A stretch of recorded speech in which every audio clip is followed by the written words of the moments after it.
Hello, creatives, community, and kind folks. Welcome to RPG with DBJ. And today we're going to take a look at a preview for a game known as Nomads Unbound.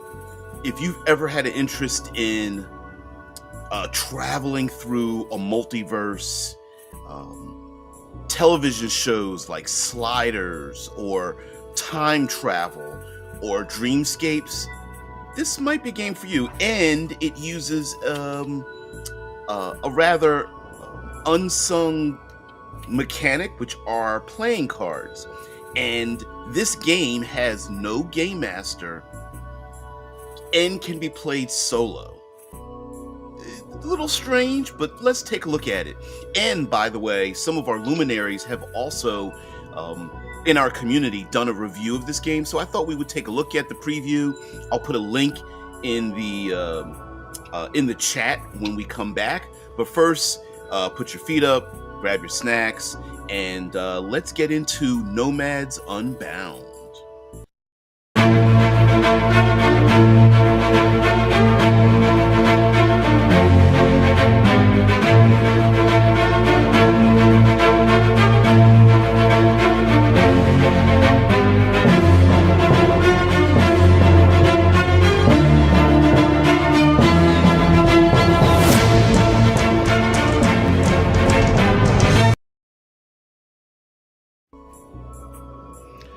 Good morning on my side of the earth, afternoon and evening to everyone else. I hear you, yeah. Yeah, does it answer the question? No. So Nomads Unbound is a tabletop role-playing game preview that is about yourself and others traveling through or surviving the collapse of the multiverse. And yourself and many others are individuals that are able to walk from place to place. And one of the things that, let's get the website up here and put this link here. One of the things about multiverses and the infinite amount of those multiverses is that you get into a situation where one universe is slightly different than another by something that is extremely minute. Like, for example, it could be Earth, but the sky is green, or it's Earth, but all fruits and vegetables are squares, or something like that, like something minor and kooky and a little bit off, but not really worth mentioning in the long run when it comes to traveling from one multiverse to another. Usually we get multiverses where they're completely different, or it's all the same characters, but they have different professions and whatnot. And this game kind of answers the question. Now, there are 3 previews that have existed, and unfortunately, because of real world taxes and tariffs, there is a holdup on this game and its release. Now, this game is from Brazil. It's been translated into English, and it has a unique. Do me the honor of listening to one of the openings for Nomads Unbound. So let's see here. This is we're going to go through the spreads here. And this is a modern day-ish survival post-apocalypse of a multiversal universal apocalypse. And you can see that some of the layout. This is a 2-page bright red spread. Link 0, when nothing yet exists. And I'm not sure if it's the unique writing combined with the translation, but it is pretty interesting when you hear this. This preview is called Doomed Souls, and it's an introduction to the player characters learning who they are and where they are. And again, remember, this game doesn't have a game master. It's played with one or more people, so it can be played solo. Characters can jump in and out. Players can jump in and out. And here we go. Nomads Unbound. Doomed Soul is an introductory story set in the Nomads Unbound universe. The rules presented here are highly simplified with fewer tables, fewer combat possibilities, and a more linear narrative to understand how the system works. This is just the tip of the iceberg. So apparently this game, of course, has existed in the Brazilian tabletop role-playing sphere and is being brought to us, to the States and English-speaking world. No preparation is necessary to start playing. You only need a sheet of paper, a regular deck of cards, including 2 jokers, a pencil, and an eraser, writing implement, some paper, and a deck of cards. Nomads Unbound is a narrative game designed for solo or group play. In this game, players assume the roles of nomads, individuals with the extraordinary ability to travel between universes. The complete Nomads Unbound game includes the entire setting of the Nomads Unbound universe and comprehensive system rules. And if I can make a similarity to this game, it is like Blades in the Dark and the Forged in the Dark games, where you don't need preparation. Instead, you play to find out. So it's not like you are designing a universe. You're designing... The goal is to accept a play style that surprises everyone, and it is up to the players involved in either solo or circle to accept or reject the things that are existing in this world. And the rejection of those things in the world is how players are able to travel from universe to universe. It's essentially like what's a good descriptor?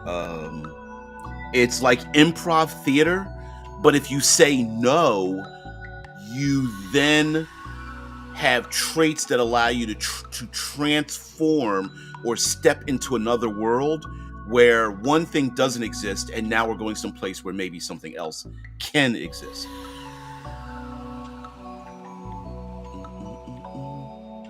The long road. Excuse me. It's settled. The road stretched for miles ahead. At its end, redemption awaited. I needed to get there. I had to transverse the shards of this world in my way. Every effort would be repaid and the sacrifice would be turned into glory. At last, I would succeed.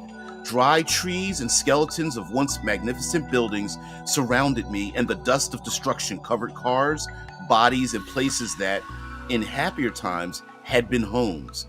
I needed to move forward. Find a chair and table. You may want to sit down because there's much to cover. In front of you now should be a sheet of paper, a pencil, an eraser, and a regular deck of cards. The first step in our journey is to decide who I am. Give me a name and an age. Write it down. Then choose my trait.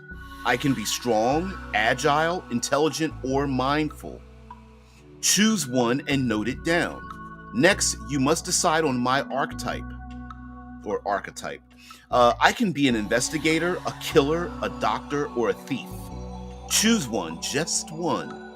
Finally, what's my skill? Am I skilled in combat? Do I know how to shoot? Am I familiar with the streets? Am I good at conversation? Decide on one of these and write it down. Something like, quote, who knows how to shoot?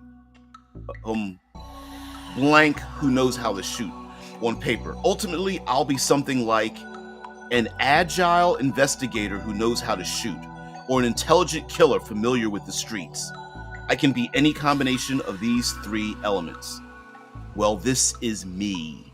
And then over here on the very left, we have our 4 traits, 4 archetypes, 4 skills, and you get the impression that in Nomads Unbound that this is just the tip of the iceberg, that there might be other worlds or worlds that you can create when this game is released, if it ever will be. Hopefully it'll be released digitally, that, you know, by having like 4 traits, 4 archetypes, and 4 skills, you could basically make any world and combine them in any way, similar to Numenera. Let me go back to your comments, see what you guys have to say. Yeah, Drew. Yeah, Drew says that is a good use of first person, better than I usually encounter. That makes me so annoyed with first person. Right. I was wondering what your opinion would be on that. I did it on purpose, and it is interesting. It's an interesting introduction to a game, right? It's like, who am I? Write it down. That's who I am, right? And then it's like, well, technically, it's not me. It's you. Well, when I say you, it's okay. I'm mixing. I'm confusing myself.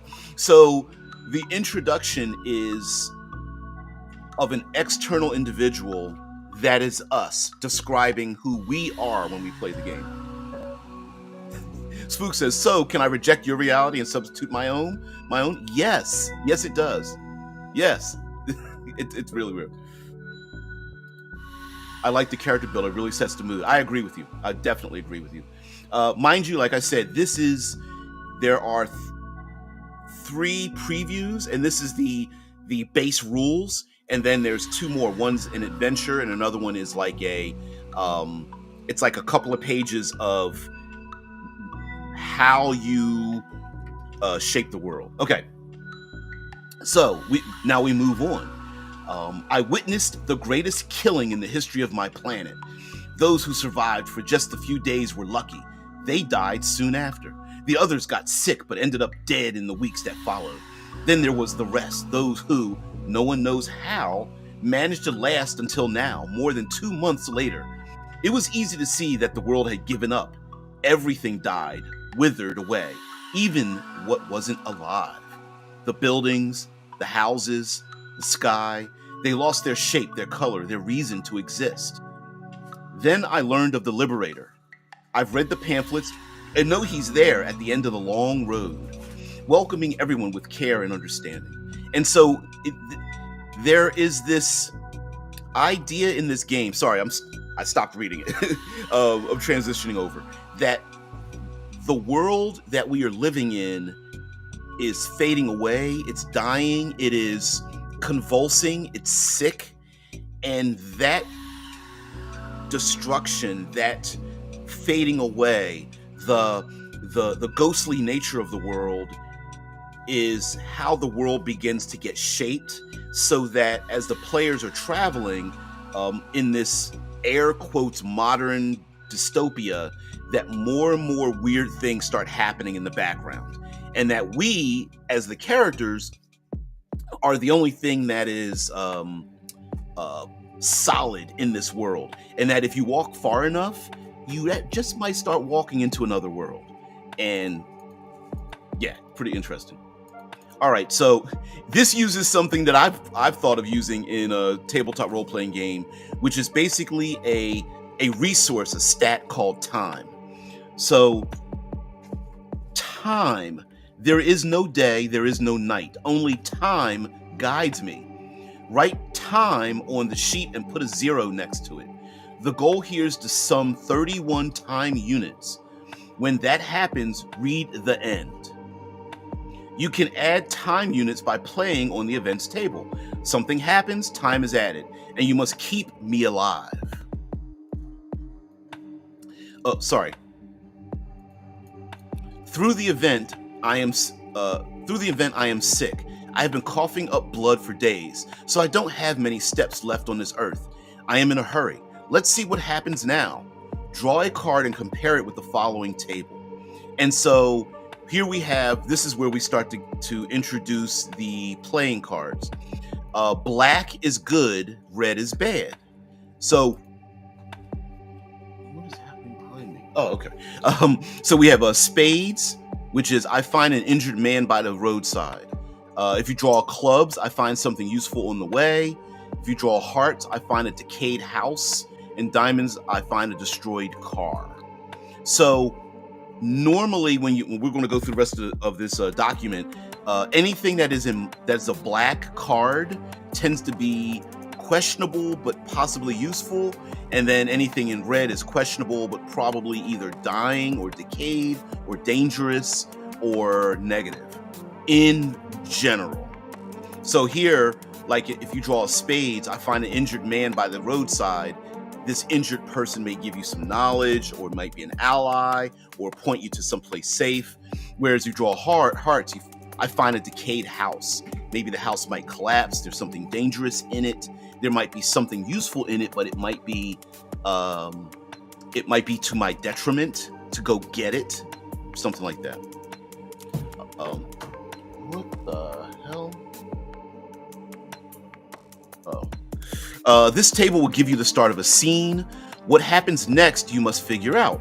For this, you should ask questions that can give you more information, but these must rely on answers that are always yes or no. The scene develops and is visualized from these answers. For example, is the useful object found on the way a weapon? Is it water? Is it food? Is there something useful inside the destroyed car? Is the injured man conscious? Does he have something useful to give me? Is the door of the house locked? Is there someone inside the house or inside the car? Once a question is asked, assess the possibility of that answer being a yes. If the yes is the yes trivial and obvious, is it something logical but there's a risk of being a no? Is it something unusual or hard to happen? Is it something impossible which would only happen in a very remote possibility? So what happens here is we start to get into like intensity. And this game, what it does is, depending on how likely, unlikely, or impossible it is, that's how many cards you will draw. So during an action and during questions, if it makes sense, check if my trait, archetype, and skill can contribute. If I am strong, breaking the door should be easier, right? If I am mindful, finding something useful comes more naturally. Similarly, treating a man's wounds should be simpler if I am a doctor. If the trait, archetype, or skill fit the question or the action I'm going to perform, it's possible to downgrade once per test, one level to the classification. So it goes from trivial, likely, unlikely, and absurd. So trivial means basically you don't draw a card. If it's trivial, it just exists in the world. If it's likely, you draw a card. If it's unlikely, you draw 2 cards. And if it's absurd, you draw 3 cards. Remember, black is good, red is bad. So the more cards you draw, the greater chance you have of drawing a red suited card, which means that you're going to get yourself into trouble. So because it's GM-less, if you introduce something like improv, and you introduce something likely, there's a good chance, you got a 50-50 chance by drawing 1 card that it's either good or bad. But if it's unlikely, like, I don't know, nuclear launch codes or something like that, then you're drawing like, is that unlikely or is that absurd? I don't know. Maybe unlikely, you can make the argument.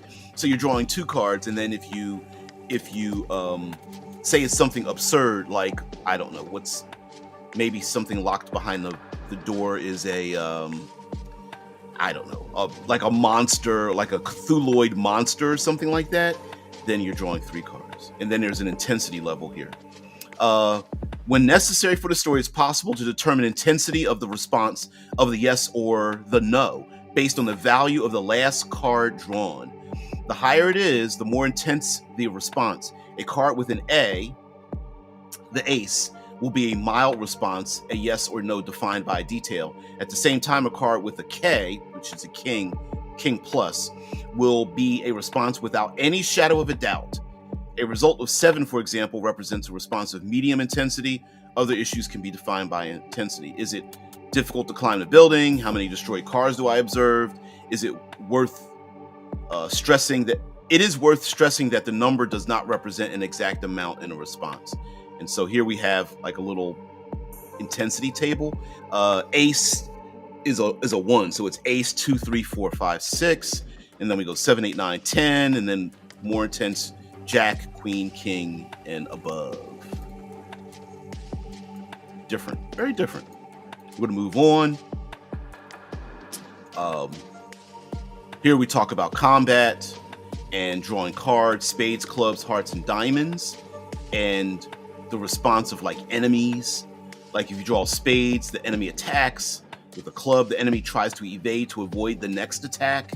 With hearts, the enemy attacks. And then diamonds, the enemy attacks or escapes if wounded. Life 5 or less. And there's like very simplistic stats, things like that. Let me get back to your comments. I can't see them. Heathen says, interesting premise.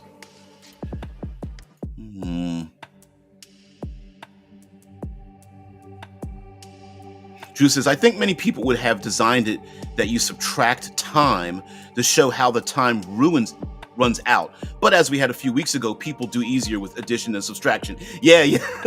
I was thinking that too. I was thinking about like, so we're building up time rather than like a countdown. Like, you know, but again, there is a psychological, we psychologically like to add things up and rather than subtract from. And then again, the idea of subtracting time also feels negative. It's like, great, I get to play a game and I immediately jump into a countdown timer, right? It's like, I'm losing. Here we have the red page, and it goes into world building, right? Like, for example, it says, between realities, there's something I haven't told you yet. I'm a nomad, someone who has the ability to travel between realities. We can identify flaws in the fabric that separates the worlds and pass through them. On the sheet, write destiny and note 3 next to it. During the journey, I will spend and gain destiny points, but I can never have more than 3. During a question, but not during actions, I can spend 1 point to ignore the result of a card, drawing another. The problem is that each destiny point spent results in a ruin point. If I have at least 1 ruin point when playing on the oddities table, I must draw 2 cards and take the one with the higher result. Then a ruin point is erased. So here we have destiny points, which are good things. But when I start spending the destiny points, I start gaining ruin. And ruin means that I have to draw more cards. And when you go to, I'll show you the oddities table. You go higher on the oddities table. So the more you change a thing, the greater chance the world starts to shift in strange ways. I must spend at least 1 destiny point to travel between different realities, up to 3 at once. By doing so, I can pass through a glass, a gap in the veil that separates parallel realities. That allows me to reevaluate 2 truths in my story per point spent in the same way I would ask questions of the cards. Is the city still destroyed, or are the looters still chasing me? The more complex the possibility, the lower the probability of it materializing. For this, I must categorize it as likely, unlikely, and absurd, and use the cards to define yes or no in the same way as in a normal question or action. Each time I move to another reality, I can attract the attention of the hollow, the force that wants our end. I must ask an unlikely question, drawing 2 cards. Has any creature of the void noticed me? If both are black, the answer is yes, and I must write down hollow spawn, which has a strength 6, protection 2, and a life of 10, on the sheet in a column called enemies. When an enemy appears, there is a possibility that the creature wants my blood and everyone else is with me. It's good for me to be prepared. So essentially what's happening here is you can avoid unlikely outcomes by spending destiny, but the problem is you're basically warping reality, and there's a possibility of drawing the manifestation of the destruction of the multiverse, which are called the Hollow. and you would end up writing it down on your sheet as enemies. And you could draw, and other players, if you're playing with other players, each of them might be doing a thing, and so each of you is multiplying the danger if you keep moving reality around. In addition to Destiny, I also have Focus on my mind. On the sheet, write Focus 3. Focus points can be used to discard a card and draw another, like Destiny points, but they must be used exclusively in actions, while Destiny points are only for questions. The maximum value of Focus is 3. So Destiny is kind of like between actions, and then Focus is while you're in the action itself. It sounds a little strange, but with 3 points, it's not that much to juggle. And then you have allies and enemies, and an example of that. And then we get into where time. Remember that trait called time, and we want to get 31 points. This is where we get into some of the tables and such. And you're like, wait, what? What's going on here? So at the top here, we have time of 0 to 5, and that's where you're kind of starting out the game. And you draw a card, and there's things you might find when you're on the capital letters long road. So, like, for example, an odd man crosses my path. Is he hostile? Add +2 time. Or there's an injured dog here. Can I heal it? +2 time. It's unique, and it's +2 focus. A noise draws my attention. What could it be? And then you get +2 time, +1 destiny. So as you roll on these tables and you interact with this strange world, or this, I don't know, post-apocalyptic world, you can regain focus, you can regain destiny by interacting. So if you turtle up, some players are like, I'm not touching anything. Well, if you turtle up, you're not going to gain like time, you're not gaining focus and things like that. But on these tables, as your time measurement moves up, it starts getting a little bit more dangerous. So once you start gaining time of 6 to 10, it's like, I'm thirsty, I need to drink or lose 3 life points. A giant skeleton emerges in my path, odd. Or I spot 2 looters, they haven't seen me yet. Or a house is on fire, I hear cries for help, etc., etc. And so it starts to get a little bit more dynamic. And then we get into things, and the game is full of these tables. So as a solo player, you're like, how do I make a multiverse when I myself don't know what's in the multiverse? That's where the cards come in. I'm shaking cards. That's where the cards come in, and then that's when you start using the tables. And we have like surroundings, oddities. Your time level starts going up. Time from 11 to 20. I'm hungry, I need to eat. I find a 2-story building. At the top, there's a portal. I spot a looter approaching on a motorcycle. I'm thirsty. A trio of rabid dogs is looking for food. I find a crashed plane in the distance. I hear a gunshot. The bullet hits a stone next to me. Ambush. And then it goes, and it gets even, it can get even stranger and stranger. As time starts to increase, and your pressure starts to increase as well. And then we even have the oddities table. Remember the oddities table, if you are using your destiny points to change things for your benefit, you draw 2 cards and you get the higher card. So like, for example, at the lower end, Ace 2, 3, 4, there's like, the world around me has changed. I feel like I'm in a different place. Or I spot something useful in the distance. Or a strange animal. I've never seen anything like it. And then at the bottom end of the oddities table, the higher end, Jack, Queen, King, something bad happens to me. My connection to reality fades. Or something bad happens to the environment and it affects me.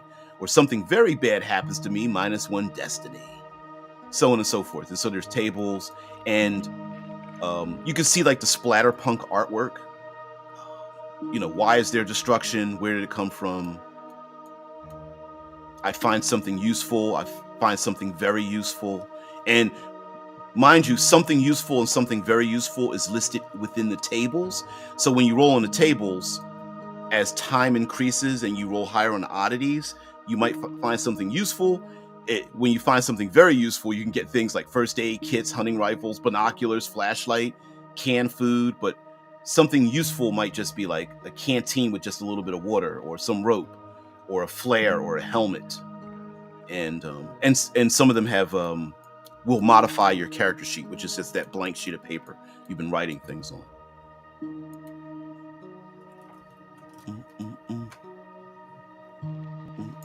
Let me go back to any comments.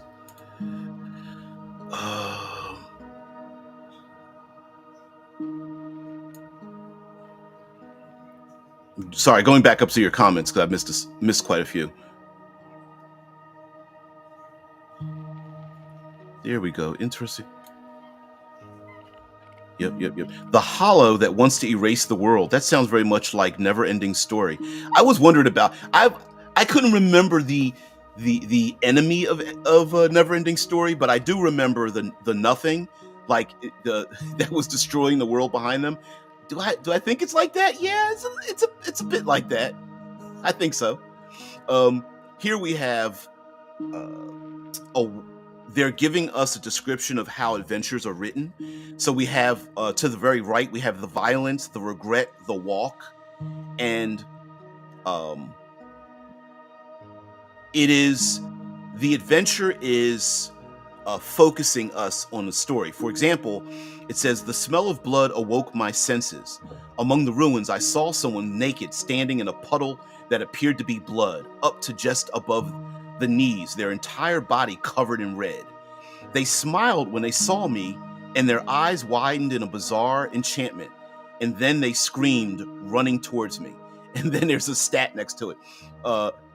Strength 5, P3, L15, life 15, and P3. I can't remember what the P stands for, but that's how stats are written out. I think it's strength something and life. I can go back, but I'm not going to do that. Then there's the regret. Along the way, I found a ruined cottage. Once painted yellow, the walls were worn and marked with blood and scratches. Throughout the house, I found bottles of pills scattered on the floor. I walked slowly down the hallway, the boards creaking under my feet. In one of the rooms, there was someone lying on a filthy bed. You die now, they said as they opened their eyes and stood up. Strength 3, P2, life 10. And so, the interaction with these beings, these people, these survivors and whatnot, is based on the card draw and, of course, what we want to see happen, right? Do you talk to the person? Do you defend yourself? Do you run away from them or whatnot? And then that's when you start asking yes and no questions. Like, does this person, naked person covered in blood, screaming, running towards me? You say, you might ask a question. Do they want me dead? Draw a card, right? Are they here to steal the trinket that I found from the car that I had before? And then as players together, I guess in round robin, someone else can introduce something, and then you ask the yes and no question. And of course, here we have tables like I found a person, and then there's details about them, like an older woman, a loner, a man of God, a looter, a small group of surviving children, a man carrying scraps. He doesn't talk. Someone with something useful for trade, things like that. And then there's the redemption, the walk, enemy combat tactics. From spades, clubs, hearts, and diamonds. The enemy attacks, or the enemy tries to evade. The enemy attacks, or escapes if wounded. Right. Et cetera, et cetera. And then there's the end.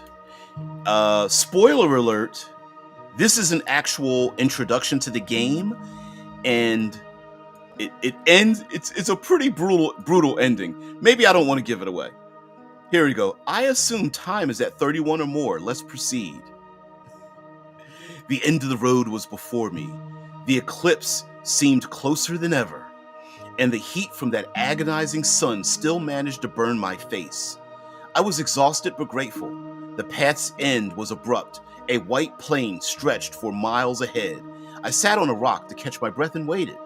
I spent hours there, scanning the horizon, looking around, waiting for some light from the Liberator. After all, it was for him, my sacrifice for him, that I had traveled that road. Then I saw him. He was a boy, about 13 years old, maybe younger. Black hair, tall for his age. I'm glad you've come, he said. And then it goes on. It's a pretty brutal ending. I'm not going to give it away. But that's an introduction to Nomads Unbound. And I'm going to show you section 3 and 4. I'm sorry, 2 and 3. Sheesh, you already jumped ahead. I'm going to go to the cover. Gee, it doesn't even exist. So this is Nomads Unbound. Let me open up phase 2 and then phase 3 of this game. All right, let's go to phase 2. Doom Souls. So again, like I said before, this is a preview of this game, and it has been translated. Interesting flaming skeleton with a halo. Hopefully you guys are seeing this. Yeah. Okay, you're seeing it. Okay. Just making sure. Enter Sandman. Sounds like they want us to listen to some kind of music. All right, so encountering a hollow spawn. And here again, spades, clubs, hearts, diamonds. It goes into, P is protection, damn it. It goes into, like, if you draw a spade, it's a human. If you draw clubs, it's a creature. You draw hearts, a tall humanoid. And diamonds, a strong human. And then, of course, as it goes up, there's like life 10, life 15, life 20, a strength of 5 or 4. And then there's things like, and it ends with a descriptor. So if you draw spades, it's a human with a life 10, strength 5, protection 1, with the head of a, and then as you go down, with the head of a rat, spider, crow, snake, skeleton, wolf, grasshopper. And then there's even more detail, right? You draw a card, has 4 arms, attacks twice in combat, has multiple eyes, has sharp claws, has wings and can fly, is fiery, deals 1 damage even if I defend against its attack, has bright red eyes, speaks with a childish voice, wears an outfit identical to mine, and so on and so forth. And so you, similar to Blades in the Dark, it's like you just dive in. You know, what do these creatures look like? I don't know. You draw a card and immediately start to describe them. In Doom Soul, you encounter a hollow spawn during your journey. It's possible that you encountered a hollow spawn during your journey. Until now, they were presented as formless creatures that pursued the protagonist who dared to venture into parallel realities.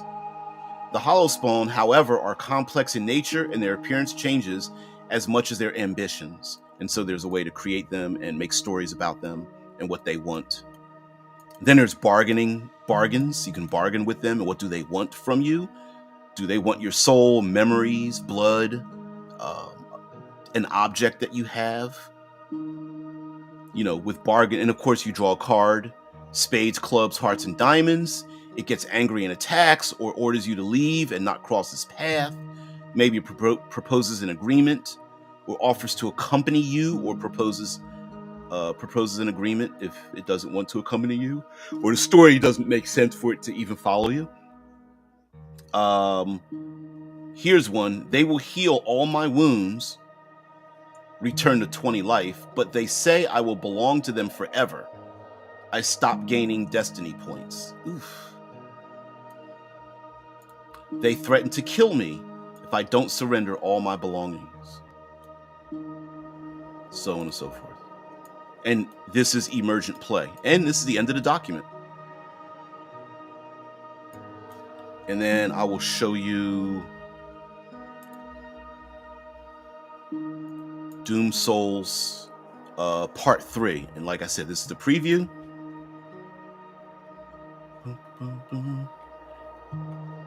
And then here's, of course, the PDFs for the portion 1 and 2, previous portions from their releases.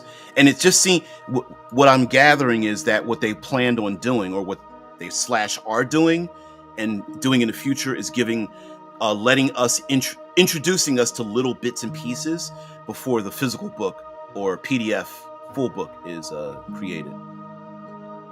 And this is about creating a scene and other goals in a settlement. Time will be added during the actions performed here. I'm sure this is about like finding settlements or creating a settlement so you can survive in this post-apocalyptic world, and then what you do in those places. Basically like downtime and or creating like city or city states where you can regain life, find artifacts, things like that. Here you can find information about an ally, find information about a hollow spawn, find something useful such as water, food, and first aid kits, find a weapon and ammunition, find a place to rest and recover all 20 life points. I skipped over that. I guess you do have 20 life. Fulfill an agreement given by a hollow spawn. There is a slight hint in some of this that maybe the player characters that hollow spawn are player characters or previous characters that were traveling through the multiverse, and that you might become one of them. And then, like here, it says use the table below and draw 3 elements. Draw again if there are repeated elements. And then this is like in settlements and things like that. And you start to build these settlements you find, such as a junk dealer, a suspicious trio of raiders, maybe a group of children playing with a ball. A man is distributing flyers about the Liberator. An ally is in the crowd. A man with a horse. 3 or 4 people in a heated discussion, things like that. And then with these things, like 3 or 4 people in a heated discussion, and then you start asking questions, like yes and no questions. Are they arguing about the, I don't know, the mysterious fire in the distance? Are they questioning who I am? Stuff like that. You start asking questions, and then as a solo player or as in a group, you start drawing cards to fill out the likelihood of a thing happening. And then here we have a Hotel California. That's funny. Northern Watchtower, Hotel California, Main Street, the market. Basically a very simple map of this community. And then there's other goals in a settlement. A Hotel California's guest is a hollow spawn in human form. Yep. This is a little dark. Someone nearby is selling human meat. Yay! Ugh. Here, if you draw a king, the leader of the settlement is a hollow spawn. Ooh, it's kind of cool. But anyway, and you can see this is a splatterpunk artwork, and that's it. So let's go back to the very first PDF and have a little bit of a discussion about this, and then I'll let you guys go. Hotel California. Let's go. Let's see.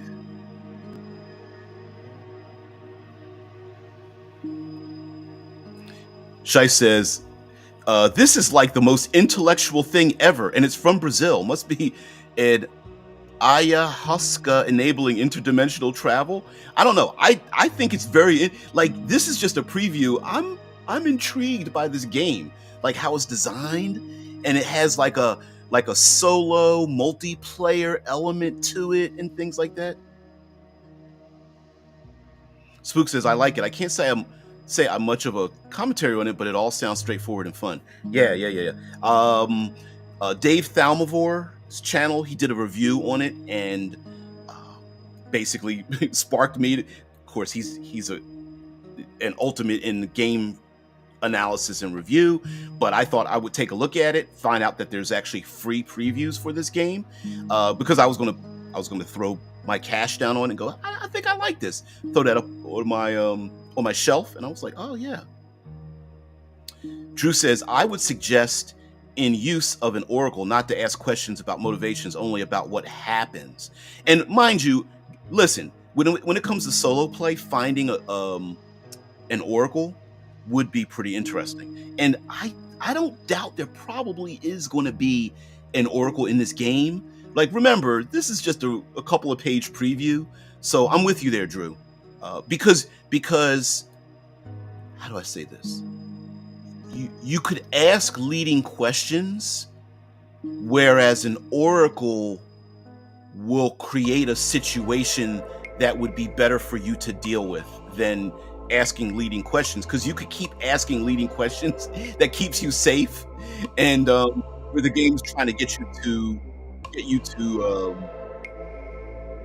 players who want to turtle up could narratively figure out how to ask the questions that, despite the yes or no, would keep them safe. So I guess an oracle would be better. It says, what if they threaten to kill you and all your belongings consist of a couple of little packets of mustard in your pocket? Who knows what the mustard might be important for? Just because you're carrying condiments doesn't mean you're safe. Human meat, that's what you need the mustard for, right? Yeah.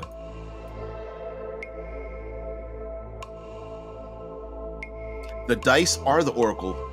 You have not played much solo? No, I haven't. Or in this case, the cards. And yes, so the base, let me return. The oracle of the cards is not just asking yes or no, like Drew was mentioning, but the propensity of the yes or no. How likely is something to happen? So first you have to decide, is it trivial? Then you're not going to draw a card at all. It just exists. Is it likely, unlikely, or absurd for that thing to happen? And then you draw cards, and the more, if it's likely, you're going to draw 1. If it's unlikely, you draw 2. And then if it's absurd, you draw 3. And if you draw a red card in any of those draws, it is going to be to your detriment of some sort. Doesn't mean you're dying. It just means, like, you might be chased, you might get trapped, you might lose something. You know, instead of finding something useful, you might find something that will cause it to collapse or burn up or be destroyed or be diseased or cursed and come after you. So you're safer if you start introducing things into the world, using the cards as an oracle. But the more absurd you or maybe other players in the group start introducing things, that the greater chance it's going to be a detriment to you as you play the game. But now, remember, you have three types of resources. You have focus, destiny, and ruin.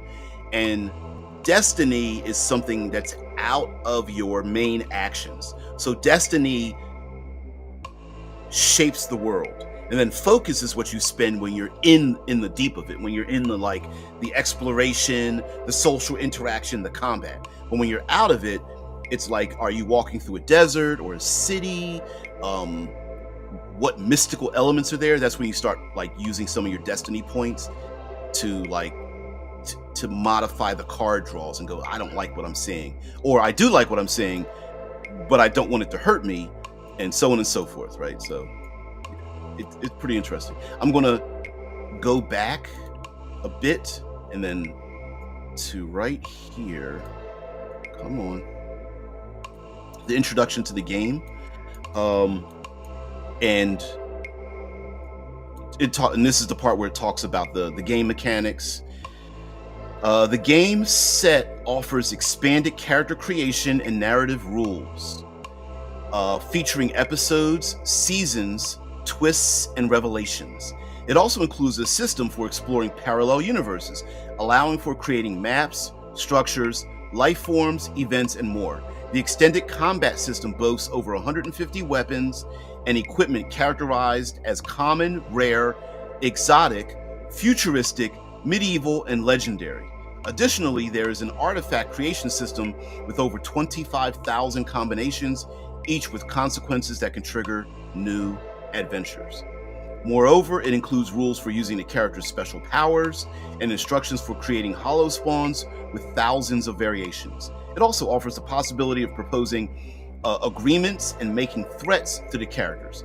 There are over 60 tables for generating all types of content for endless adventures in infinite universes. So, of course, this is just, this is just a taste, but it is pretty interesting. It's cool. It's really strange, and like Spook said, it is straightforward. And again, it is a solo journaling game. The reason for the pencil, the eraser, the pieces of paper, and if you're doing this as a solo journaling game, you could introduce this to your players. So theoretically, you could solo this game when you're not playing with other people. Return back to the table with all your notes from your solo journaling. Use that as a basis for what exists in the world. Introduce it to your players, and then keep playing again solo, and then go back to it. So, as a DM for world building, you could actually solo the game and use that as your world building prompts to go north or south, or travel to the archipelago, or into the Undercity, or on the other side of the mountain range, or use real world maps, right? You could use real world maps because this is like modern day-ish, and you could go to, I don't know, like military bases or amusement parks, or like, hey, next week, hey guys, we're going to get together. Next week, we're going to travel to the capital city. And you go, okay. And then between now and the capital city, you could solo journal this game as like what you found on the way. And then when the players come back, you could say, oh, I'm just letting you know, on the way, my character or an NPC or whatever encountered these things to like round out the world. And now you've just crested the hill and you see the amusement park in front of you and whatnot. So, yeah.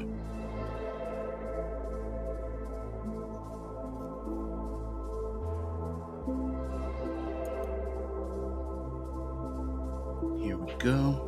What do I want to read this? The intensity here. Here's an example. When it comes to drawing a card for intensity, it says, for example, the exact number of people I encountered along the way, but an indicator for more or less. So it says thus, a 10 may indicate a high number of people, which for this apocalyptic scenario may represent 3 or 4 wanderers coming in the opposite direction, right? It's not like if you draw a card 10, that there's 10 people. It just means there's more of them.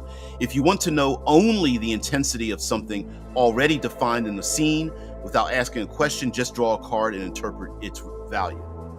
And it says, and one more important thing, did a jack, queen, or king appear on any card you drew? Then something odd happens. That's capitalized. Oddities are peculiar events in the universe of Nomads Unbound, bringing a unique flavor to the narrative. When an oddity happens, draw one more card and consult the table on page 25. It defines the nature of the event, which must be incorporated into the scene. Be prepared.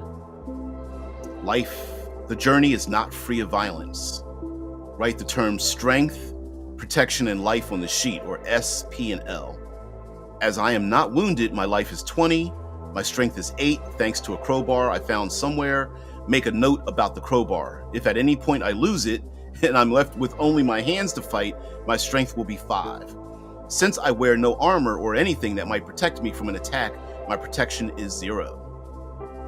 Let me retell a fight that happened a few days ago. We must define that the opponent had strength 5, protection 1, and life 10. In combat, I can ask up to 2 questions to better understand the opponents and what surrounds us, and then take an action, usually an attack against an opponent.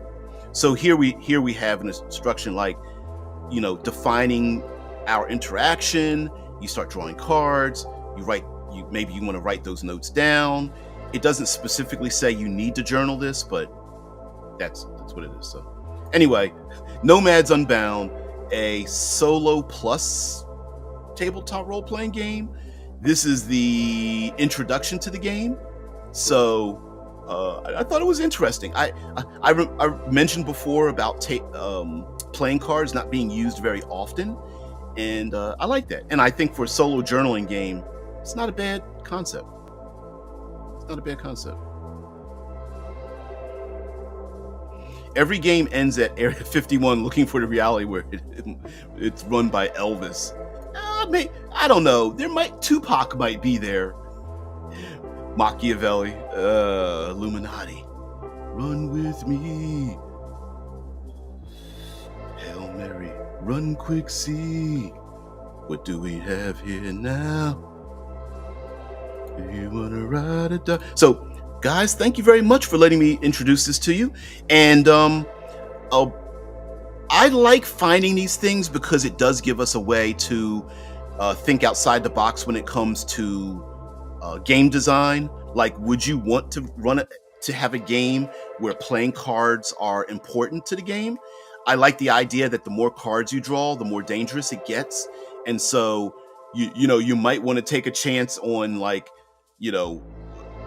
what do we find in the abandoned gas station or garage or something? Is it a useful car with some gasoline in it?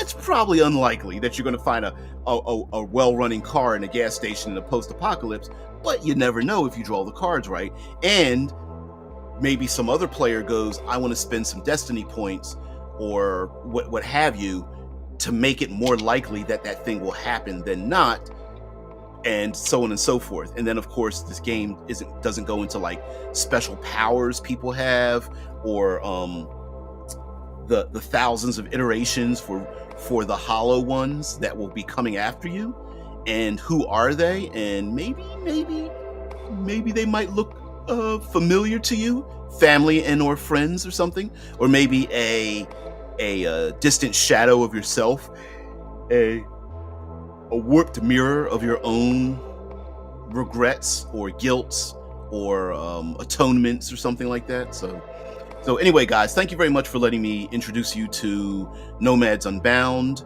Doomed Soul. I like the fact that other game designers are coming from around the world, introducing us to their philosophy and their game design and whatnot. If any of you know any of these other games that are in English, of course, that come from around the world, that might have something like a preview or something free that we can look at, or a flip through and find out how someone else from around the world designs these games, I would love it. And if you've gotten this far and you're from around the world, you found this channel, please introduce me to how you game and what your tabletop role-playing games are. I would love to see it. I'm into it. So guys, thank you very much for letting me introduce this to you. There's Nomads Part 1, 2, and 3 for this if you want to take a look at it. It's not very many pages. I think this one is 18 pages, and that includes artwork, the cover sheet, some blank pages, so maybe 10 pages of material or less. And then the other ones are like, let's see, 6 pages and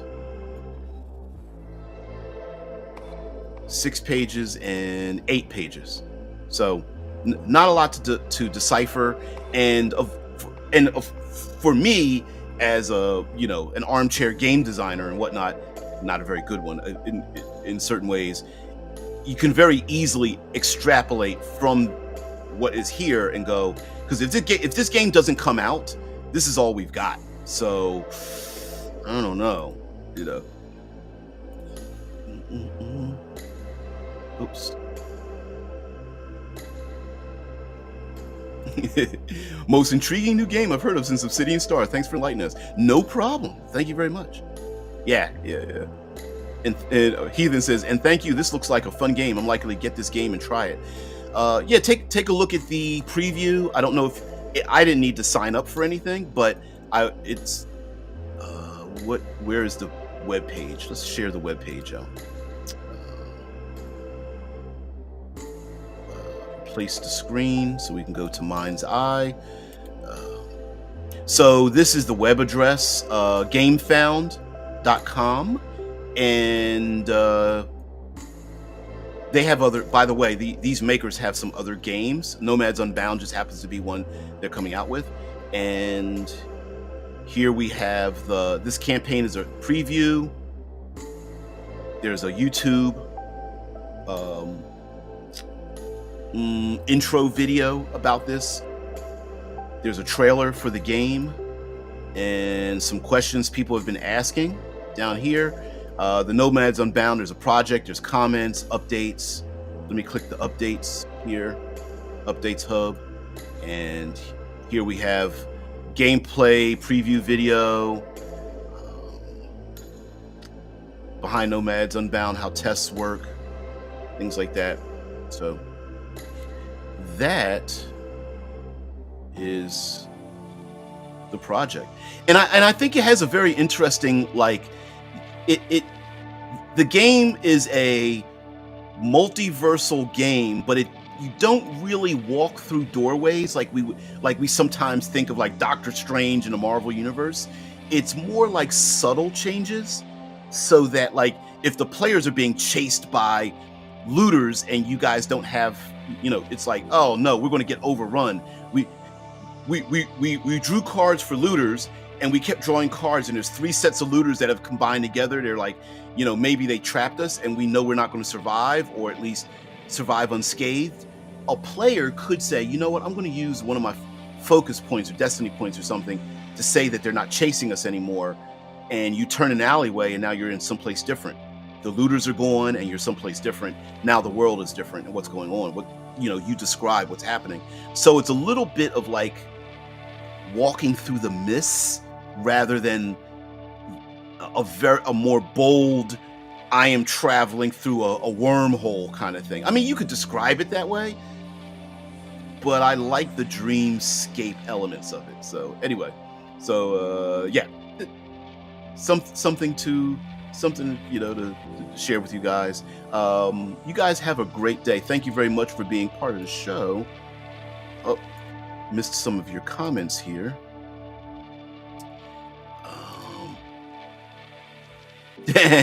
Drew's like, my play style is, of course, the absolute best. Absolutely, yeah.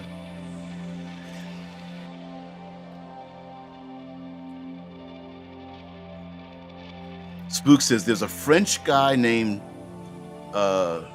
Tracheos on YouTube that just did a big series on his channel called Flarefall that looked fun. I'm like, check that out. I get a chance, because of my job, I'm not at a desk, so I can't really like interact on social media, but I get to listen to things like podcasts and stuff. So if someone's got a YouTube channel, a podcast, something I can listen to, I love it. I love that kind of thing. So anyway, guys, have a great one. Thank you very much for being part of the show. I really appreciate it. And of course, have a great day. Be enlightened, be creative. And I hope it disappeared on me right then and there. Great. Everyone have a great one. Thank you very much for finding the channel, and thanks for sticking around. And the next 3 episodes of Andor, episode 4, 5, and 6 of season 2 just dropped. Started watching that a little bit to try to catch up on that. There's some other things that have been happening, so we'll talk about it. The movie Sinners is interesting. The movie Sinners is interesting. It's got some very interesting background to it, based on real world histories. I like it. So anyway, hey, thanks, Chase. Everybody have a great one. Oh, you've already watched it. Damn it, Drew. Let me catch up. But yeah, from what I've seen, episode 4, pretty fun stuff. Strange but fun. I was like, wait, where are they going with this? And I'm like, oh, insurrections and all that stuff. Yeah. So anyway, guys, have a great one. I'll see you later. Peace.